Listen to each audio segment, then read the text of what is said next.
تو حق مہر کے بارے میں اللہ تبارک و تعالیٰ نے یہ بھی ذکر کیا قد علمنا ما فرضنا علیہم فی ازواجہم، کہ ہمارے علم میں تھا کہ ہم نے ان کے اوپر حق مہر کو فرض کیا، یعنی حق مہر اللہ تبارک و تعالیٰ نے ہمارے پر لازم کیا ہے کہ وہ حق مہر ادا کرے گا۔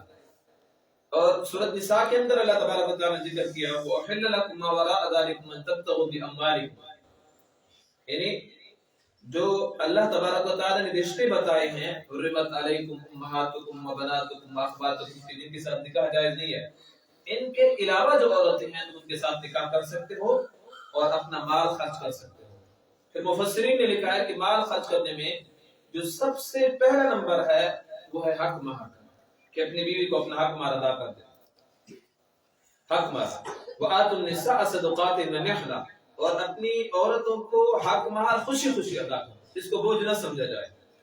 ہمارے یہاں کیا ہوتا ہے، پہلے دنوں سے کہا جاتا ہے حق مہر مجھے معاف کرتی، وہ کہتی ہے حق مہر معاف، یہ حق مہر معاف نہیں ہوتا، یہ حق مہر ادا کرنا پڑے گا، ادا کرنا لازمی ہے۔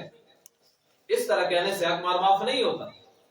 5,000 10,000، آج کا تو 10,000 سے 9,000 سے کم بھی نہیں ہے، جو 10,000 روپے وہی معاف کروا رہا ہے۔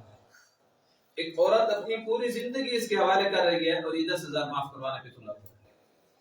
اور جہاں پہ حرام طریقے سے ناجائز طریقے سے تعلقات ہوں گے وہاں پہ کئی ہزار لگا دیے جائیں گے، وہاں پہ معافی کا تصور بھی نہیں، اور وہاں تو واپس بھی نہیں آتے، کبھی ایزی روڈ کی شکل میں، کبھی کارڈ کی شکل میں، کبھی گفٹ کی شکل میں، کبھی کسی اور چیز کی شکل میں وہ جا رہے ہیں، وہ حرام پہ لگ رہے ہیں، وہاں پہ واپسی کی صورت بھی نہیں، اور یہاں پہ حق مال سے معاف کر رہے ہیں، کبھی بھی معاف نہیں ہوتا۔ اس مسئلے کو خوب اچھی طرح سمجھ لیں، حق مال خوشی خوشی ادا کرنا چاہیے۔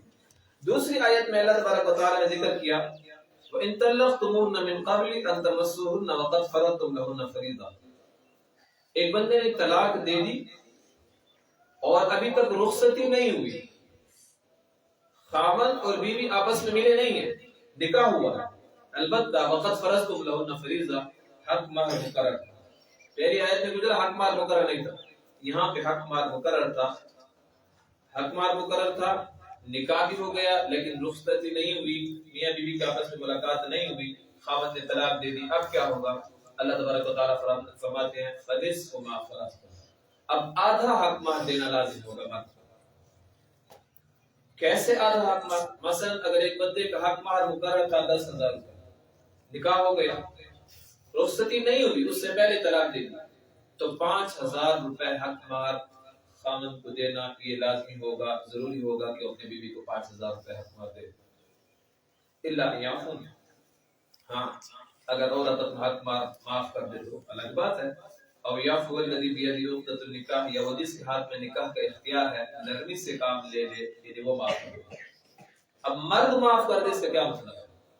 مرد معاف کر دے کا مطلب یہ ہے کہ اس نے آدھا حق مہر دینا ہے، یہ آدھا اپنی طرف سے معاف کر کے پورا دے دے، یعنی جتنا مقرر تھا 10,000 مقرر تھا 10,000 پورے کا پورا دے دے، یعنی میں نے نکاح کیا تھا، میں نے طلاق دے دی، میں آپ کے ساتھ نہیں نبھا سکتا، یہ حق ہمارا اپنا پورا ہے۔ مفسرین نے راجح قولی ہی ذکر کیا ہے کہ مرد اپنا سارا اپنا جو اس کا آدھا، اس کو شریعت اجازت دے رہی ہے کہ آدھا دے اور آدھا نہ دے، یہ آدھا بھی دے دے یعنی پورا دے دے تو یہی بہتر ہے۔ وَأَن تَعْفُوا أَقْرَبُ لِلتَّقْوَىٰ، اگر تم درگزر کر دو تو یہ تقویٰ کے زیادہ قریب ہے۔ یہاں دوسری بات کہ اگر حق مہر مقرر نہ ہو اور خامن فوت ہو جائے، جو پہلی آیت میں گزرا، خامن فوت ہو جائے، حق مہر مقرر نہیں تھا، خامن فوت ہو گیا، پھر کیا ہو گیا؟ تو پھر مہر مثل اس کے ذمہ لازم ہوگا، خامن کے جو ورثاء ہیں۔ مہر مثل کیا ہے؟ یعنی خاندان کی عورتیں جتنا حق مہر لیتی ہیں، اس خاندان کی عورتیں تو اتنا حق مہر اس کو دیا جائے گا۔ ان کے ہاں رواج کیا ہے؟ کتنا حق مہر وہ مقرر کرتے ہیں، 15,000 20,000 1 تولے سونا 2 تولے سونا، جتنا ہوتا ہے اتنا حق مہر اس کی میراث اور جائیداد سے ادا کیا جائے گا جب حق مہر مقرر نہ ہو۔ وَلَا تَنْسَوُا الْفَضْلَ بَيْنَكُمْ إِنَّ اللَّهَ بِمَا تَعْمَلُونَ بَصِيرٌ، اور احسان کرنے سے غفلت نہ کرو، بے شک اللہ تبارک و تعالیٰ تمہارے اعمال کو دیکھ رہا ہے۔